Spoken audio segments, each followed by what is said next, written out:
Hello. It's Shiva and Jonathan aka the Matrixers again.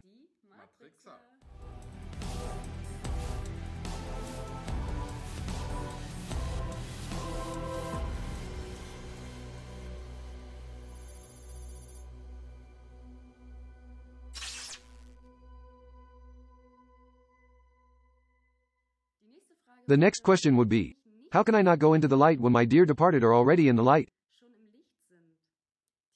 Well, I have to say, everyone decides for themselves. What you also have to say is that most of the dearly departed are no longer your dearly departed, but projections of the guardians or the beings of light and angels who receive you in the light and who then want to tempt you to go back into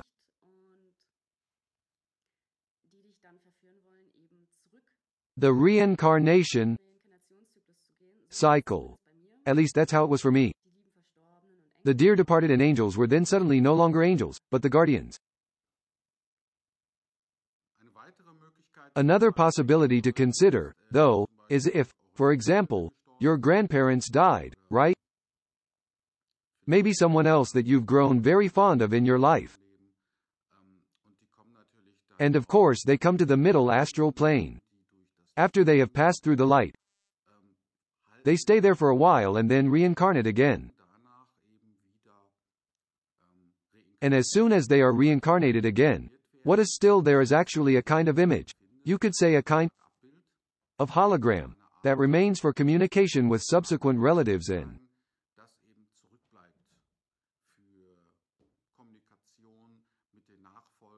the like. So a kind of what I always call it, an echo, a kind of image or hologram that is still there. Exact. Then we were asked if there is a point in time when the machines that maintain the matrix are supposed to shut down. Yes, well, we are really dealing with an interdimensional alien technology here. That sounds totally wacky, totally crazy, but there is simply no other way to express it with our current level of knowledge. And this machine has various functions. In any case, they are very, very well hidden. Well, definitely. So this machine supports forgetting at frequency changes. Many of you who go into an out-of-body experience know that these vibrations then appear. There is a change in frequency, from the physical to the astral realm. And these reactions are always electromagnetic phenomena that you perceive. They are related to this machine. And that also ensures or supports forgetting. And that's why it's not so easy to learn to remember the out-of-body experiences you do at night.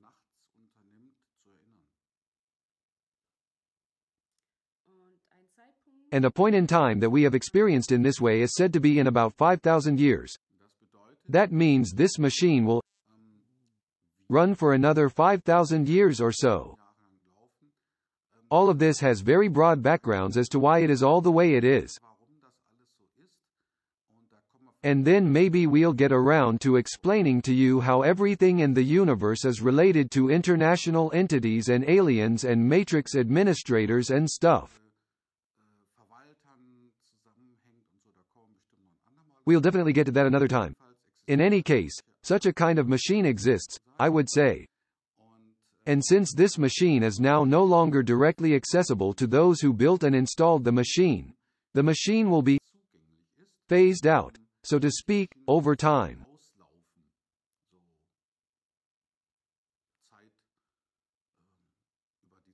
Over time it will expire and then at some point it will stop functioning. So one estimates that it could well be 5,000 years. It could also be 3,000 or 10,000. One does not know. I think that's an average annual figure. But given the number of lives you've spent here, it's a gift. Well, if you are interested in not waiting another 5,000 years, but maybe leaving the matrix before then,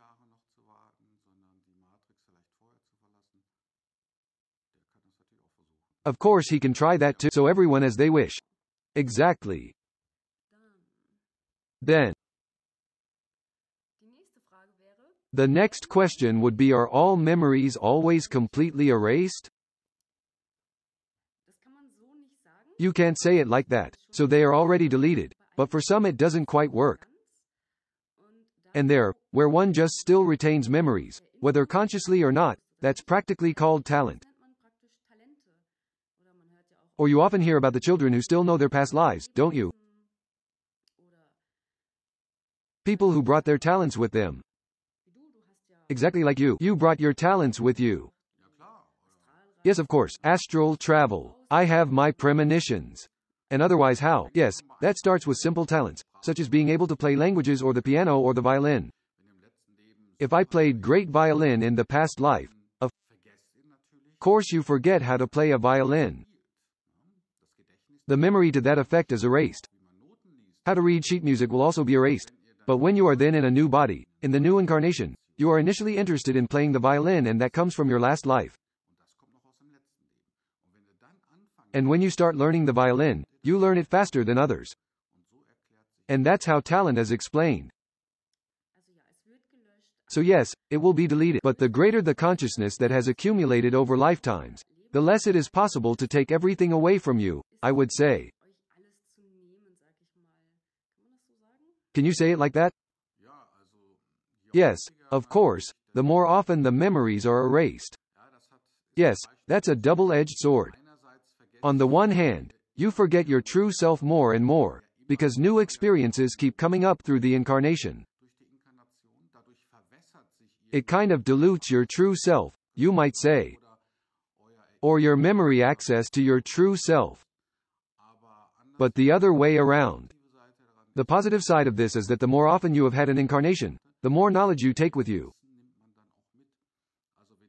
So if someone has 1,000 lives behind them, it may well be that they remember their last life, or at least partially in sequence. And someone who has only had 4 lives may remember their true self better, but they don't remember their previous lives at all, do they?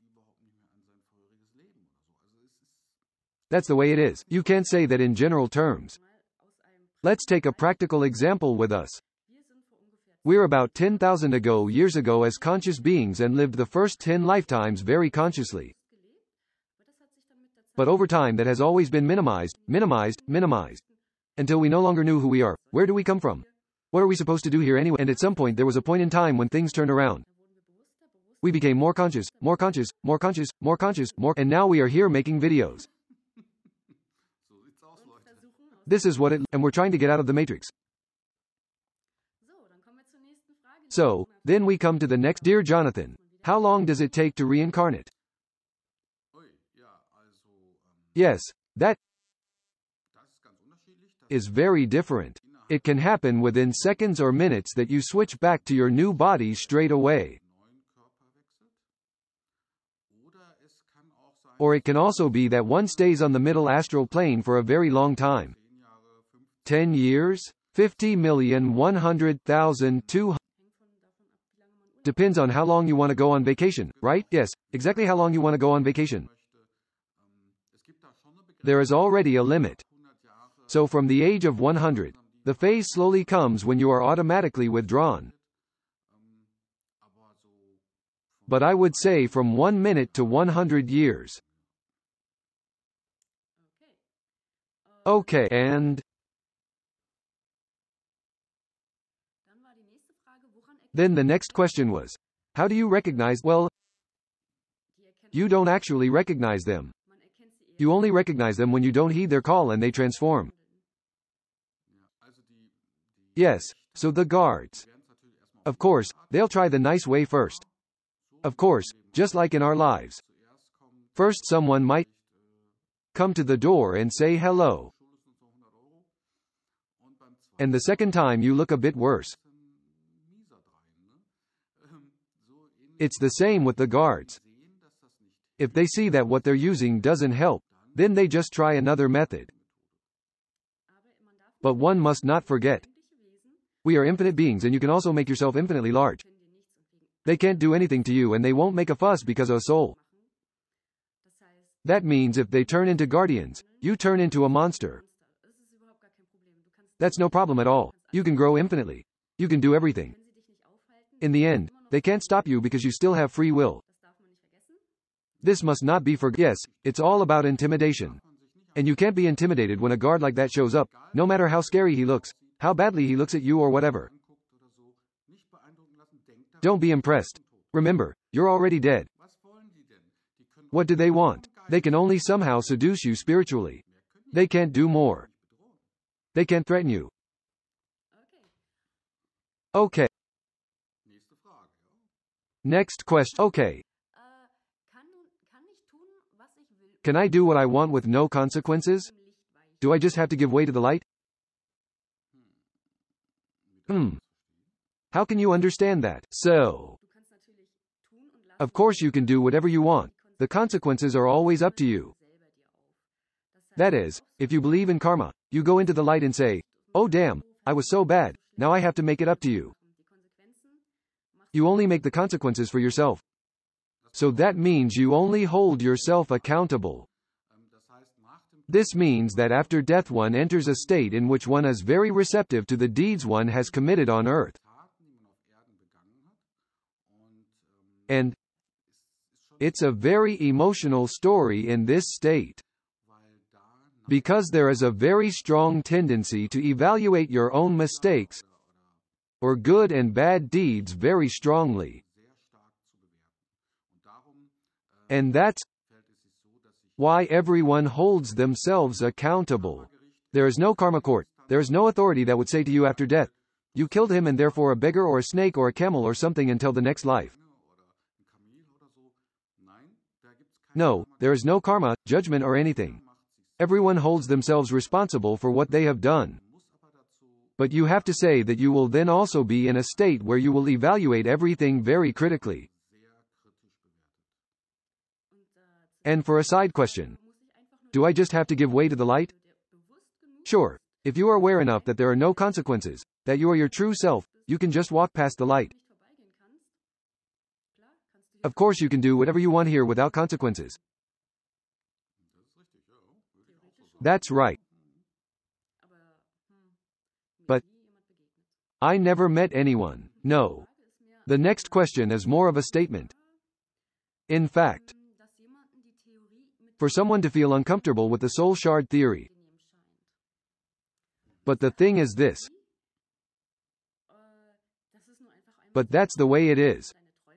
Alone when you go into your dreams, you consciously attach yourself to your alternate selves each night. You have distributed a great many selves multidimensionally, with which you can of course also make contact, talk to them or perceive them. And yes, the true self has just exposed itself distributed, split into many multidimensional and alternate realities. And also have had all the incarnations that you already have.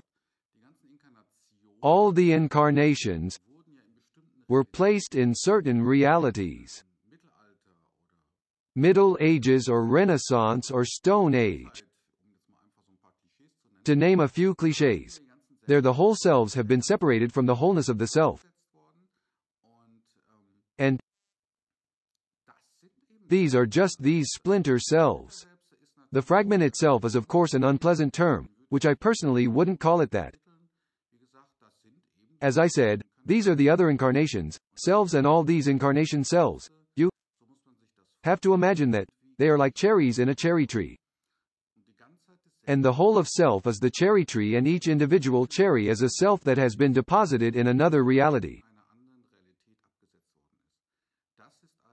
So this is what you can see when you get into higher states where you can see the wholeness of self. And then one also sees realities and the world as the wholeness of self sees it. The next question is yes? When you collect consciousness, doesn't it all have a higher meaning? The question is, for whom does it have a higher purpose? For the matrix makers? Sure, they collect the energy and there is one for us too. We have experiences and we play our games. Correct? Exact. And? Yes, in short. Yes, in short, exactly. It depends on who this has the higher meaning for. We play who earn. And of course we make money somewhere, too. I don't want to say that we don't deserve anything from it. I mean it's fun. But in the end it all makes sense. Everything has a reason. Yes, somewhere. The next question. You can't get out of the matrix until you're mature. Yes, well, we already talked about that a little earlier. And it's all about the connection. Of course you have to be mature and be able to let go of everything that binds you to the matrix, on the one hand.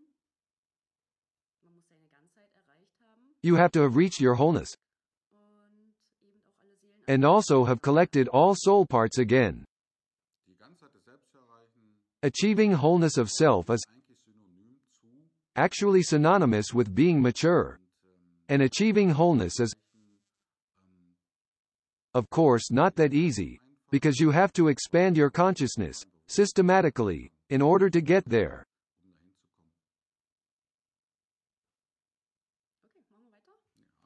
Okay, yes. But by the light one understands God, so one has to remain in the dark in order not to incarnate.